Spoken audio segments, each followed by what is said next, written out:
How to delete Facebook block list permanently without unblocking.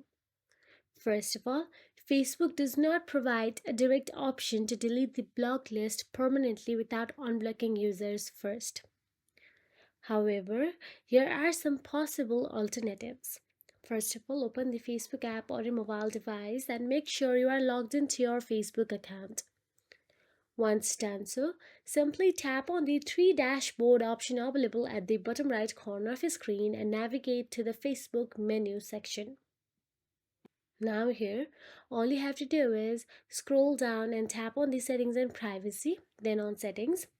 Inside settings, scroll down and look for the blocked option available there and simply tap on it.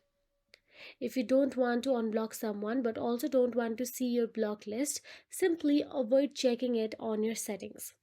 The block list remains private and does not affect your experience unless you manually review it like this. So, another option is you can simply create a new account where if you don't want to unblock but want a fresh start. Start fresh without a block list on the new account. So that is it. If you found this video helpful, please like, share and subscribe, and thank you so much for watching.